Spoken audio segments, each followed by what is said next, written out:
Hello, welcome to this edition of Intelligent Video Today. I'm your host, Steve Onderhar. Join us on today's episode, Andre Torsvik, the Vice President of Product Marketing over at Mimir. Welcome, Andre. Thanks, Steve. Always good to talk to you. It's great to have you on the show today. Tell us a little bit about Mimir. You're a company that's been built from the ground up to be a SaaS platform for major media production houses. When did you folks launch, and what kind of solutions have you been focusing on over there? So Mimir launched back in 2019. So we sort of built through the pandemic phase, if you will. And Mimir is a cloud video production and collaboration tool, is what we say. What that does is it gives you PAM, MAM, and DAM functionalities through a single front end. So from a bigger perspective, it's essentially asset management as a managed service. We take care of everything that happens in the back end. Users deal with a browser or an app, right?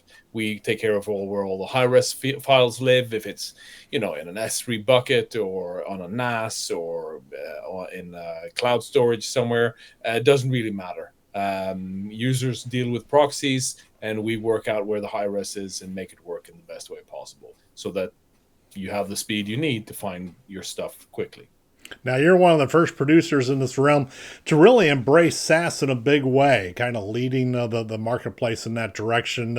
Where do major media companies stand right now, and how do you think that your early move has positioned Mimir in the marketplace?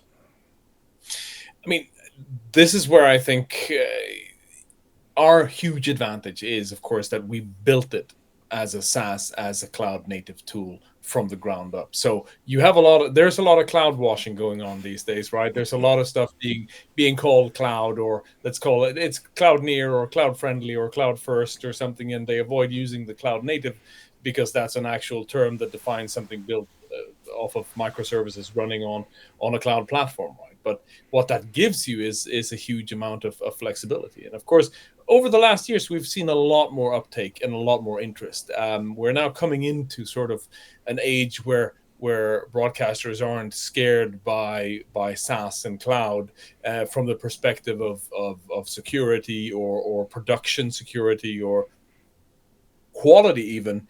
They're more worried about stuff like cost, which they absolutely should be, and having a control of that and understanding where that goes. But I had a customer say the other day, the beauty of cloud and SaaS is that everything has a price. So it's no longer hidden. I know where the money goes. I can control it perfectly myself, which is, a new way to think about these things. Now I'm hearing more and more chatter about asset management, and it's important in the overall media production process. Why do you think we're seeing such an alignment with folks looking for quality asset management solutions in the video realm?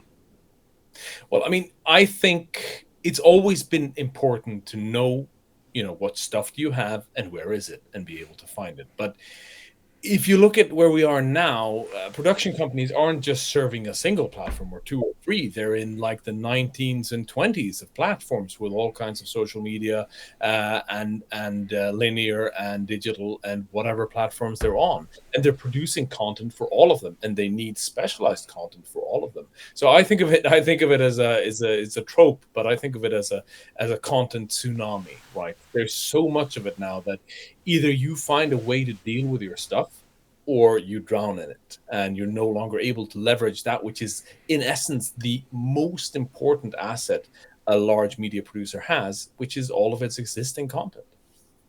So AI can certainly play a significant role in dealing with that content tsunami. How's Mimir putting AI to work right now? Well, so we're using AI in maybe a different way. So everybody's now calling themselves an AI company. We're very specific that we're not an AI company. We enable the use of AI services through Mimir. So you can use AI services through Mimir in a number of different ways, be that for transcription or translation or object labeling, face detection, all of these things that we've heard a lot about over the last few years. But the key is that I don't know, the users don't know, even the AI companies don't know who will be the best at this in 3 months. They might know now who's the best at translating from Spanish to Urdu, but they won't know who is the best in 3 or 6 months. So it is important to avoid AI vendor lock-in and be able to have that dynamic approach to using AI services. And that's what we try and offer. Now, what people get out of using AI services inside of Mimir is they have an ability to use this to enrich their content with rich metadata, so that it's eminently more searchable. You can search, a transcript, or you can search the translation of that. You can search for labels of objects in your content and everything in between. So when you say you're not an AI company, does that mean you're partnering with external vendors for most of your AI oriented applications? Or talk about what you're developing in house versus what you're partnering to get. And this is where the avoidance of AI vendor lock-in is so important. We specifically work in order to make it possible for people to plug and play with whatever AI they want. So we deliver on request. So somebody wants to use a specific AI service in, say transcription, then they come to us and say, this is the service we'd like to use. And assuming they have good APIs, then we develop the capability to do that. And fortunately, because they, as us, are mostly SaaS companies, the integration is much more easy now than it would have been with legacy software. So beyond translation and transcription, where do you see the next big wave coming in terms of AI features that are going to enhance video platforms moving forward? Well, there's a big thing that we are just now starting to talk about and putting into Mimir, and that's semantic search. So semantic search is the ability to search using large language models and understanding AI and ML, searching for context, searching for meaning, not just searching for specific matches. So you can get very far with, well tagged up content. You can search for, President Trump standing in front of a flag saying the word China. You can get all of that. But if you want to take it a step further and have the possibility to not know exactly what you're looking for, but have your asset management tool suggest possibilities to you based on the meaning of what you're searching for, then semantic search is sort of the next big thing.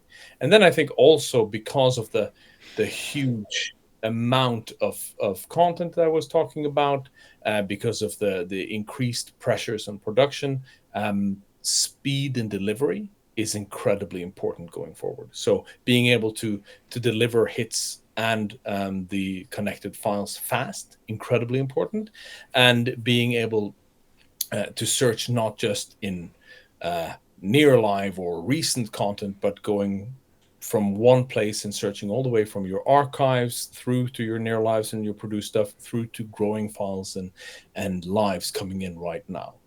So All of those, yeah. yeah. So let's take a step back and look at the big picture. Say over the next 3 to 5 years, as we see AI becoming a bigger and bigger part of video platforms, is that going to change Mimir's go-to-market approach? Do you see yourself attacking new markets, or does the change or evolution come more in the set of product features that are going to be offered by your team over the long haul? So our approach, our philosophical approach to how we develop the tool is not going to change. We will still, supply AI through connected services rather than in-house, as it were. When it comes to adjacent markets and going into them, then of course, this is already happening. We have everything from life insurance companies to subsea cable delivery companies who need to examine all of their cables as customers already. But our focus will be on developing solutions for the media production industry, to make sure that we help them find the stuff they need fast. So big week coming up ahead. You're going to the NAB trade show in Las Vegas. Where can people find you there? They can find us in South Lower Hall towards the back. So SL2124 is where our booth is. Well, certainly we'll all make a point to stop by the Mimir booth and say hello to Andre Torsvik. Thanks so much for taking the time to visit with us on Intelligent Video today. Thank you, Steve. And we thank you for taking the time to watch today's episode. If you'd like access to more industry insight from thought leaders like Andre Torsvik, go to the link right below there, the Intelligent Video Today YouTube channel, to subscribe in order to get notifications for future episodes of our interview series. For Intelligent Research and Intelligent Video Today, I'm Steve Vonderhaar. Thanks for your time.